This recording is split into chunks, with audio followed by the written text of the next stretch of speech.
Deputy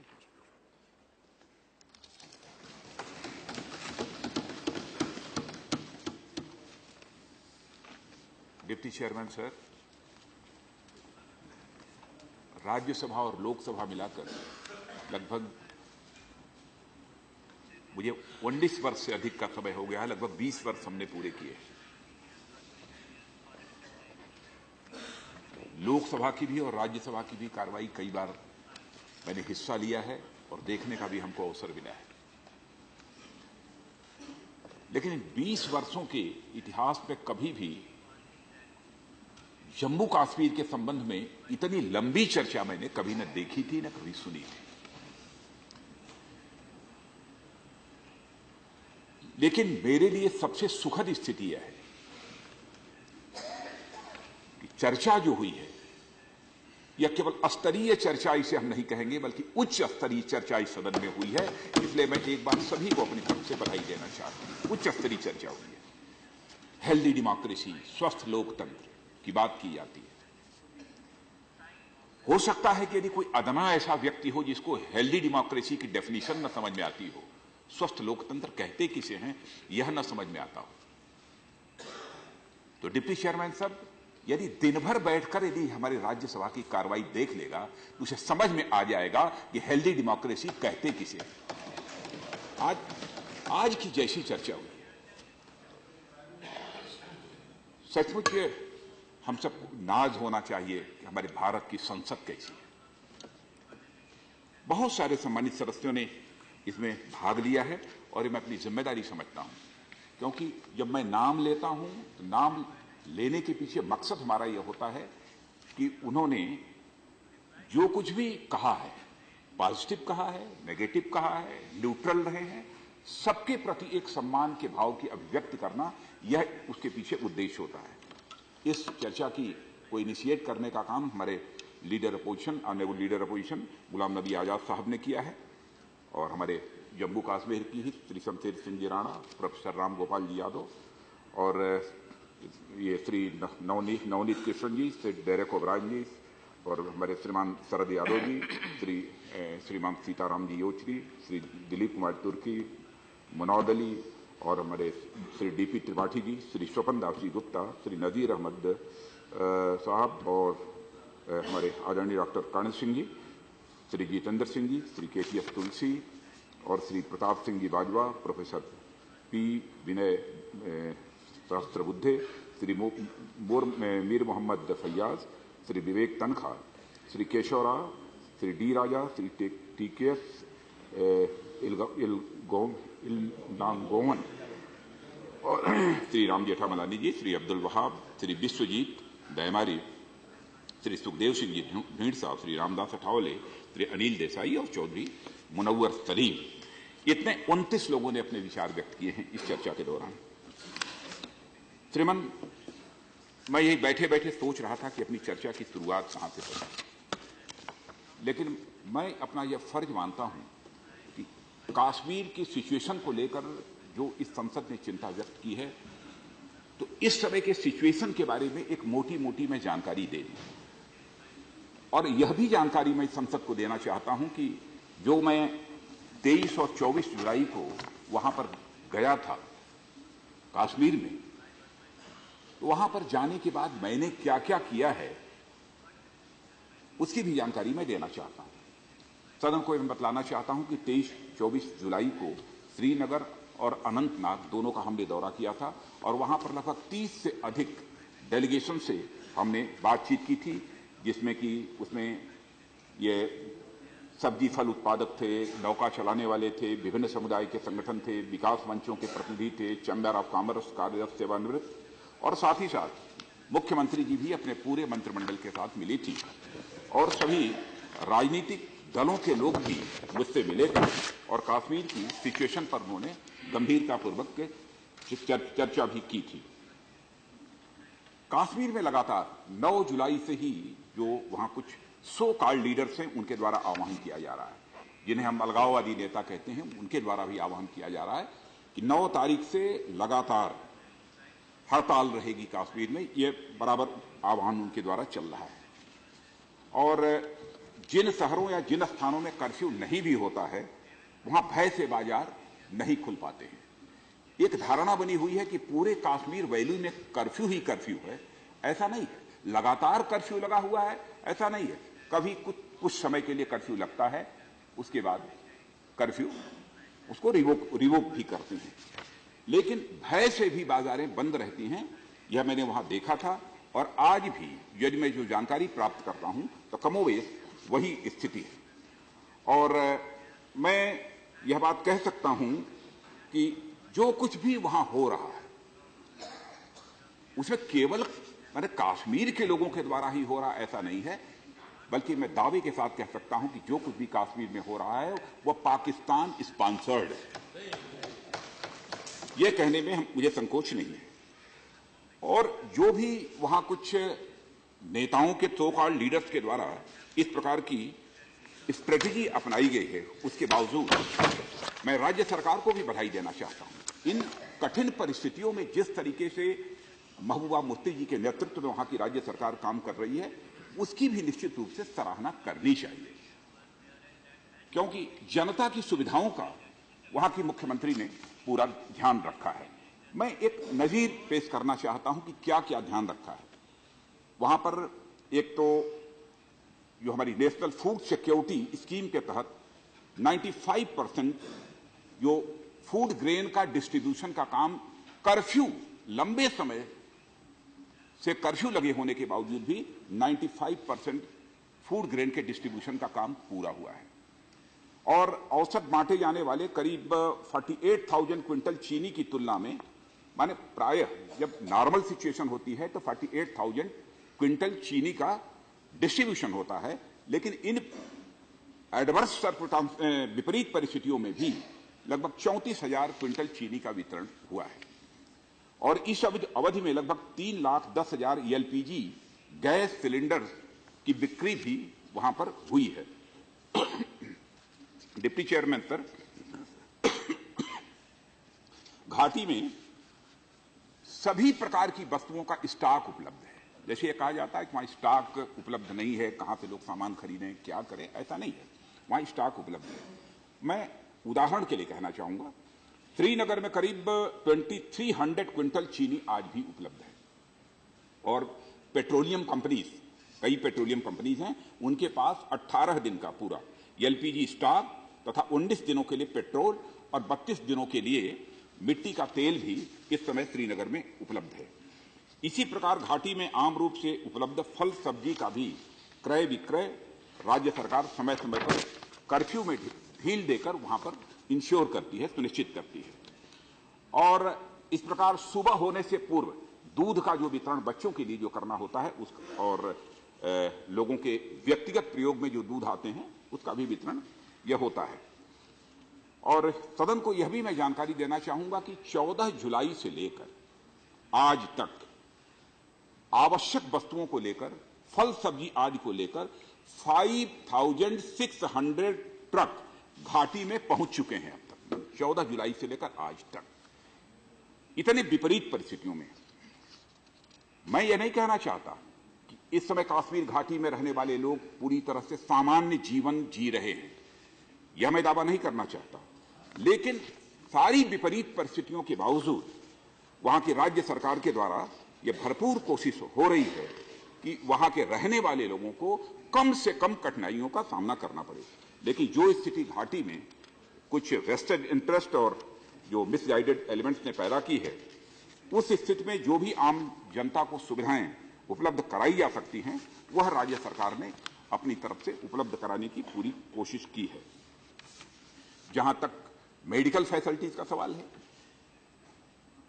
Kashmir में जो भी हिंसा हुई है, आज तक लगभग 2656 मरीज विभिन्न अस्पतालों में पहुंचे, जिनमें से 2564 को इलाज के बाद डिस्चार्ज किया जा चुका है। अब करीब 100 मरीज भर्ती हैं, जिसमें से कि 51 ऐसे हैं जिनकी आंखों में चोट आई है। दुर्भाग्यवश स्टोन पेल्टिंग से करीब 100 एम्बुलेंसेज क्षतिग्रस्त होने के बावजूद 100 एम्बुलेंसेज स्टोन पेल्टिंग के कारण पूरी तरह से डैमेज हो गई हैं। उसके बावजूद इस अवधि में 400 से अधिक एम्बुलेंसेज इस समय काम कर रही हैं। उसके बाद 400 से अधिक एम्बुलेंसेज काम कर रही हैं और इसी पीरियड में लगभग 5 लाख सामान्य मरीजों का भी ओपीडी में इलाज किया गया, जिनमें से करीब 33,000 इंडोर पेशेंट्स थे। लगभग 8,000 छोटी बड़ी सर्जरी भी इसी अवधि में की गई हैं और जहां आवश्यक हुआ है मरीजों को दिल्ली में भी इलाज हेतु लाया गया है। दिल्ली के एम्स तथा मुंबई के आदित्य ज्योति अस्पताल में आई सर्जरी करने वाले दल श्रीनगर होकर आए और उन्होंने वहां चल रहे इलाज पर संतोष व्यक्त किया है। कहा है कि श्रीनगर में जिनको स्टोन पेलेट गन के कारण जिनकी आंखों में चोट पहुंची है, उनका इलाज ठीक तरीके से चल रहा है। इस पर उन्होंने संतोष व्यक्त किया है। जहां तक नॉन लेथल वेपन का प्रश्न है, इसकी चर्चा चूंकि आज के डिस्कशन में आई है, पहली बार इसका प्रयोग हम लोगों ने नहीं किया है, इसके पहले भी इसका प्रयोग हुआ है। लेकिन यह कहकर कि पहले भी इसका प्रयोग हुआ है, हमने जो प्रयोग किया है उसको मैं जस्टिफाई नहीं करना चाहता हूं। लेकिन हमारा कहना है कि जाकर वहां पर मैंने स्वयं सिचुएशन को रिव्यू किया है, उस समय मैंने देखा है और मैंने कहा है कि नॉन लेथल वेपन्स के दूसरे ऑप्शंस क्या हो सकते हैं, इस पर भी विचार होना चाहिए। और तुरंत मैंने आते ही एक्सपर्ट्स की एक कमेटी बना दी थी और मैंने कहा था कि 2 महीने के अंदर वह अपनी रिपोर्ट दे देंगे। कोई यह सवाल मुझसे पूछ सकता था, क्या 2 महीने तक लगातार ये पेलेट गन्स चलते ही रहेंगे? पूरी तरह से सरकार की तरफ से यह इंस्ट्रक्शन सिक्योरिटी फोर्सेस को भी मिले हुए हैं, डिप्टी चेयरमैन सर, कि जितना मैक्सिमम रिस्ट्रेंट वह होल्ड कर सकते हो उतना करें। यह हम लोगों की तरफ से निर्देश यह मिला हुआ है।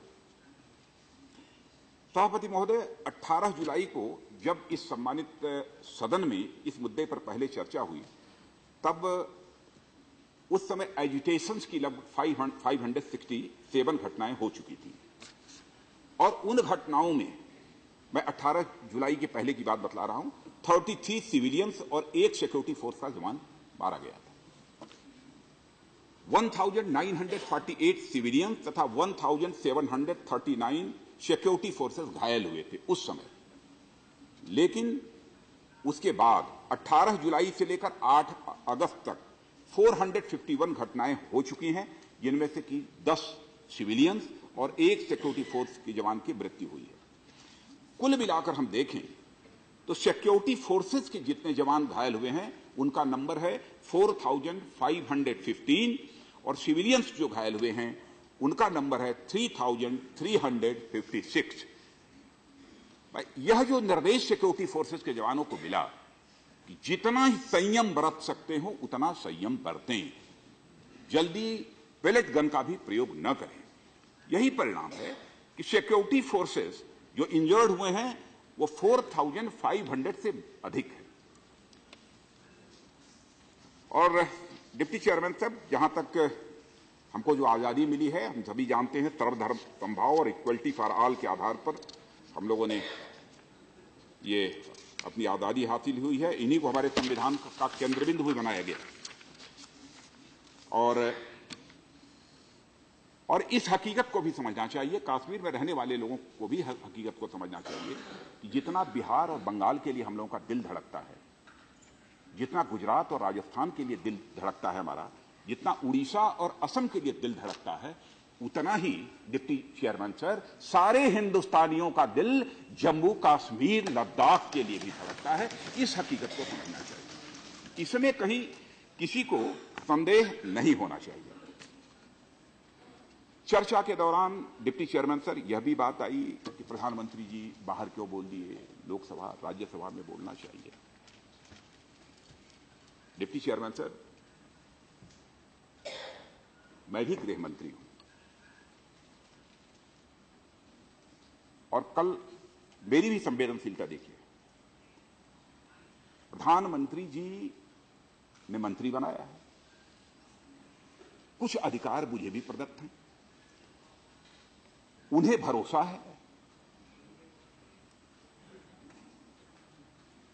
तभी ना आकर वो सब सारी बातें, ऐसा नहीं कि जो मैं बोलता हूं वह प्रधानमंत्री की मंशा के खिलाफ बोलता हूं, ऐसा नहीं है। उनके भी भाव उसी में सम्मिलित हैं। उनसे चर्चा होती है हमारी, कश्मीर की स्थिति ऐसी है, वो भी चिंता व्यक्त करते हैं इसमें क्या करना चाहिए, क्या कदम उठाने चाहिए। यह सब सारी बातचीत लगातार चलती ही है। और उन्होंने कल जिन वाक्यों का प्रयोग किया है उससे सहज रूप से ही कोई अंदाज लगा सकता है कि उनके दिल में कश्मीर को लेकर किस प्रकार के भाव हैं। जैसे यह कहना, उन्होंने सीधी सीधी बात कही है कि अटल जी ने जो मार्ग प्रशस्त किया है कश्मीर की समस्या के समाधान के लिए, हम उसी मार्ग पर आगे बढ़ेंगे। इंसानियत, जमहूरियत और कश्मीरियत।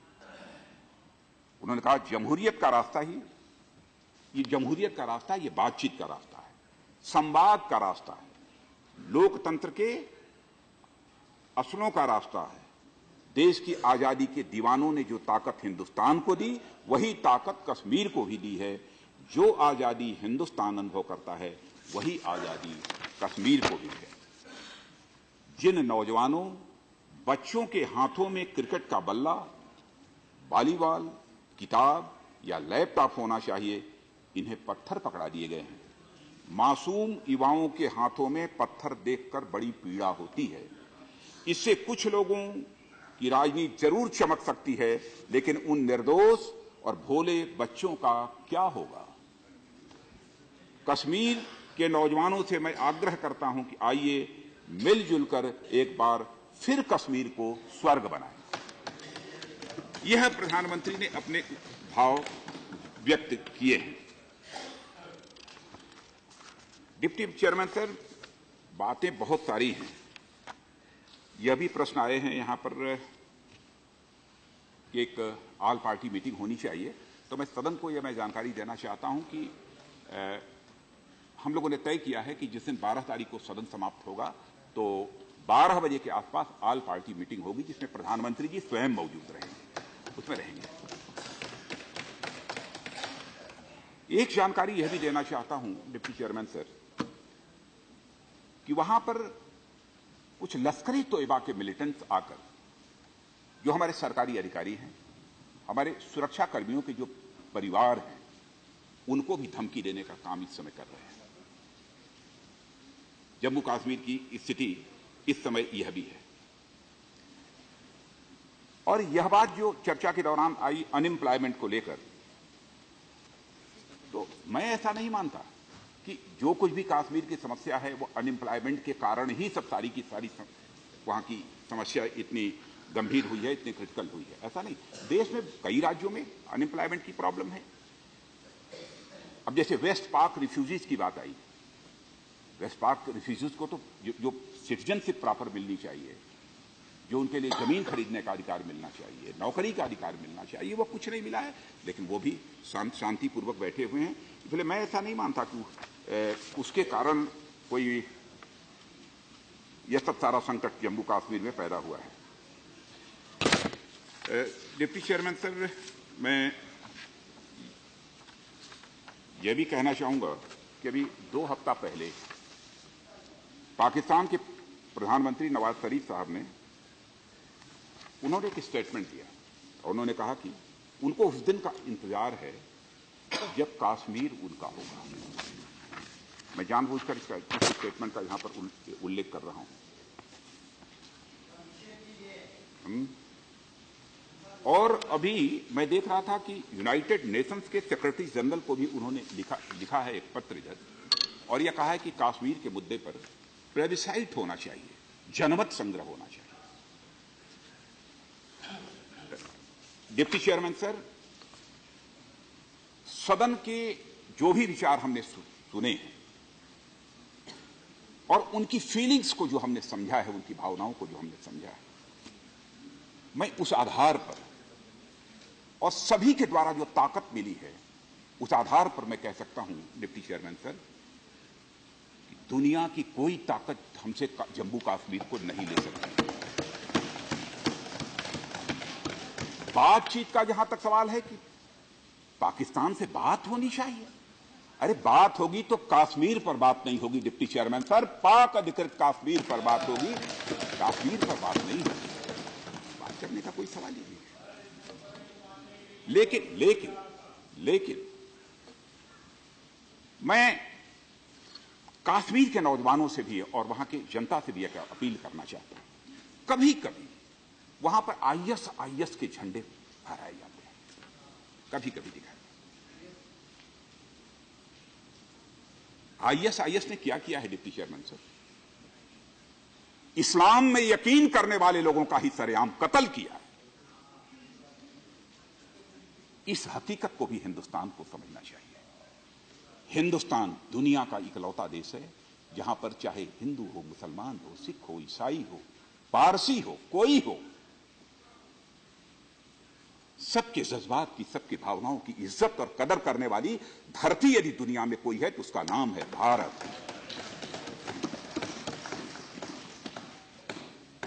मैं अपने कश्मीर के नौजवानों से कहना चाहता हूं, इस्लाम की हिस्ट्री को उठाकर देखें। इस्लाम कभी भी इजाजत इस बात की नहीं देता है, इस्लाम कभी भी इस बात की इजाजत नहीं देता है कि किसी की गर्दन उतार लो, किसी की जिंदगी ले लो, किसी के दिल को चोट पहुंचाओ। ऐसे लोग जो झंडा फहराते हैं, मैं समझता हूं कि वो इस्लाम को बदनाम करने की कोशिश कर रहे हैं। नारा पाकिस्तान जिंदाबाद। मैं नहीं बोलना चाहता था डिप्टी चेयरमैन सर, लेकिन मैं बोल रहा हूं, भारत की धरती पर यह नहीं चलेगा। डिप्टी चेयरमैन सर, कोई बोले हमारा हिंदू धर्म बहुत अच्छा है, बेहतरीन है, इस्लाम बहुत अच्छा है, ईसाई बहुत अच्छा है, यह सब सारी चीजें हो सकती हैं। सब जिन बौद्ध, सब जो भी जैन, जो भी बोल रहा हूं, सिख, सब बोले, लेकिन कम से कम देश की धरती पर खड़े होकर देश के विरुद्ध नारेबाजी नहीं करनी चाहिए। इसलिए मैं कश्मीर के लोगों से भी विनम्रतापूर्वक अपील करना चाहता हूं, ऐसा जो करने वाले हों, ऐसी हरकत करने से उन्हें रोकें। और मैं केवल हमारी यह भावना नहीं है, जो बातें हमने संसद के सभी सम्मानित सदस्यों के द्वारा सुनी है, उसी भावना से मैं के आधार पर ही मैं कश्मीर की जनता से मैं यह अपील कर रहा हूं। और कुछ अब अधिक नहीं कहना है। जहां तक डेलीगेशन, ऑल पार्टी डेलीगेशन भेजने की बात है, तो मैं समझता हूं कि हमारे आदरणीय डॉक्टर कर्ण सिंह जी ने भी सुझाव दिया और हमारे सीताराम जी येचुरी भी कह रहे थे कि एक बार वहां पर ग्राउंड वर्क हो जाना चाहिए। तो हम देखते हैं, वहां के सीएम से भी बात करेंगे कि यदि डेलीगेशन जाता है कभी तो किन किन लोगों से मिलेगा, किन के साथ उसकी बातचीत होगी, या ग्राउंड वर्क के बारे में उनके साथ हम बातचीत करेंगे। वैसे हाँ, आप रहेंगे। वैसे वहाँ की सरकार ने भी कई प्रभावी कदम उठाए हैं डिप्टी चेयरमैन सर। कुछ नौजवानों के रिक्रूटमेंट का, नियुक्तियों का भी सिलसिला प्रारंभ किया है। एसपीओज के सिलेक्शन के लिए 10,000 उन्होंने पोस्ट निकाली हैं और यहाँ से सेंट्रल गवर्नमेंट से भी हम लोगों ने already 1 battalion central armed police force की के रिक्रूटमेंट के लिए भी जम्मू कश्मीर में वो आदेश पहले ही वो हम लोगों ने कर दिया है। नेशनल हाईवे डेवलपमेंट के प्रोजेक्ट भी काफ़ी तेजी के साथ वहाँ चल रहे हैं। 2 एम्स खोले गए हैं, IIM खोला गया है और साथ ही साथ स्कॉलरशिप पहले जितनी मिलती थी वहाँ के बच्चों को, उससे अधिक स्कॉलरशिप मिल रही है। हाँ, कश्मीर के बच्चों को के संबंध में यह था कि देश के दूसरे भागों में जिन भी शिक्षण संस्थाओं में वो पढ़ रहे हैं, उनकी सिक्योरिटी का जहां तक सवाल है, ये उनकी सिक्योरिटी का जहां तक सवाल है, मैं सभी राज्यों के मुख्यमंत्रियों को भी मैं एक अपनी तरफ से पत्र लिखूंगा, स्वयं मैं पत्र लिखूंगा और जरूरत हुई तो जहां जहां पर विशेष रूप से अधिक संख्या में हमारे कश्मीरी ऐसे लड़के भी पढ़ते हैं, तो वहां पर भी अब मैं कहूंगा कुछ ऐसा सिस्टम बनाइए ताकि वहां कश्मीर से जाने वाले बच्चे और वहां के रहने वाले बच्चे आपस में उनके रिश्ते बेहतर हों, परस्पर भाईचारे का भाव उनके अंदर पैदा हो। किसी ने पूछा था कितने स्टूडेंट्स इस समय स्कॉलरशिप मिल रही है, तो उनका नंबर है लगभग 14,500 के आसपास है और घाटी के लगभग 1,400 स्टूडेंट्स को इंजीनियरिंग, नर्सिंग और मेडिकल और होटल मैनेजमेंट और इसमें उनको एडमिशन्स मिले हुए हैं और हर अच्छे कॉलेज में 2 की जगह 10 एडमिशन दिए गए हैं। इतने भी अच्छे कॉलेजेस हैं, 2 के बजाय 10 एडमिशन दिए गए हैं। और पहले केवल 250 इंजीनियरिंग के एडमिशन हुए थे, वो नंबर बढ़ गया है 1400। अब इस समय वो नंबर हो गया है। तो इतनी जानकारी देने के बाद मैं यही कहना चाहूंगा अध्यक्ष महोदया कि यही कहना चाहूंगा ये टॉक्स के बारे में सॉरी मॉडरेट्स के साथ और दूसरे मैं और कश्मीर में आर्मी के बारे में। जी जी। और जहां तक वैली में अमरनाथ यात्रा समाप्त होने के बाद कश्मीर आर्मी के हवाले कर दिया जाएगा तो सोचा भी नहीं जा सकता कभी। मैं समझता हूं कि जहां जानबूझकर इस प्रकार की अफवाह फैलाई जा रही है, ये कभी सोचा ही नहीं जा सकता। नहीं, वो तो कुछ भी चलता है आजकल तो सोशल मीडिया, और उसमें क्या हो जाए कुछ कहा नहीं जा सकता।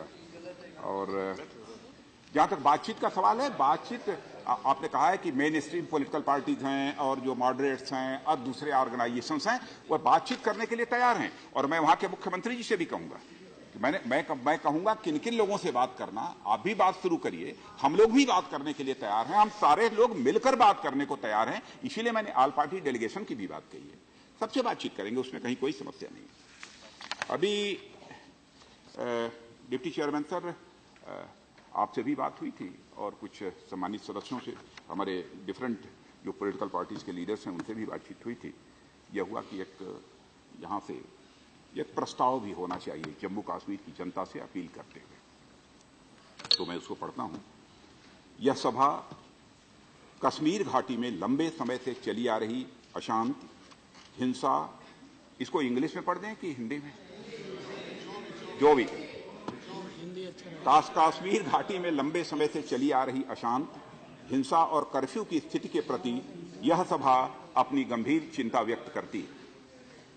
यह सभा बिगड़ती हुई स्थिति के कारण होने वाली मौतों तथा घायल लोगों के प्रति गहरी संवेदना और चिंता व्यक्त करती है।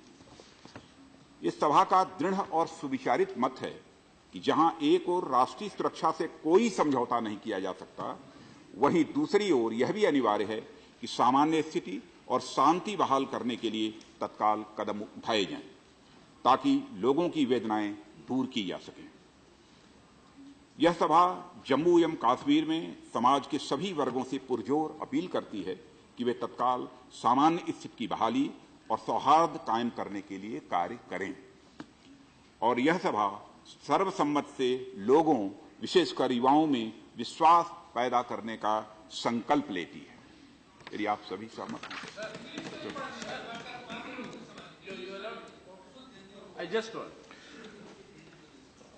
आपका हो गया ना इंग्लिश में? इंग्लिश में? हाँ? I think I will. The resolution he has already read. Yeah. So let me complete that process. No. Before that process. Okay, then. I want to add to the resolution. Yeah. Okay. Sir मेरी एक ही आपसे अनुग्रह है, आपके माध्यम से। Okay. Yeah, you can ask. गृह मंत्री जी को, ये आपके रेजोल्यूशन जो हमने पढ़ा, इसके अंदर हमें कोई आपत्ति नहीं है, लेकिन हम चाहते हैं कि एक बात इसके अंदर जोड़ा जाए अंत में। जब वहां पे कहा, क्योंकि मेरे पास अंग्रेजी की कॉपी है, मैं अंग्रेजी में बोल रहा हूं, कि unanimously resolves to restore the confidence among the people in general and youth in particular through a political process या डायलॉग, आप जो भी मानेंगे, थ्रू ए डायलॉग और थ्रू ए पॉलिटिकल प्रोसेस, जो भी आप इसके लिए मानेंगे। जो आपने ये बात, ये भी कह दो, आपने ये बात अपनी बोलते समय स्पष्ट किया, तो हम कहते हैं उसी का विवरण यहाँ पे हो, और ताकि उसके अंदर स्पष्टता हो जाएगी। बस यही बात। मैं डिप्टी चेयरमैन सीताराम जी योशरी सदन के सम्मानित सदस्य हैं, वरिष्ठ सदस्य हैं, इतना मैं आश्वस्त करना चाहता हूं कि जो मैंने बोला है उसे भी आप रेजोल्यूशन का ही पार्ट मान लीजिए। मैंने जो बोला है बहुत सोच समझकर बोला है, ऐसा नहीं तो यानी मतलब जो मैं समझ रहा हूं यही है कि ये प्रोसेस जो है बातचीत की, जो वहां पे भी होगी, जो यहाँ पे भी होगी, ये प्रोसेस हम सबसे बातचीत की प्रोसेस करेंगे। That is the assurance of the minister. That is the assurance of the minister. Yeah, he says Yeah, that, this, that he has we'll given. do this through the process of a dialogue with everybody. Therefore, may I take that this resolution is unanimously adopted? Yes. The resolution is adopted unanimously.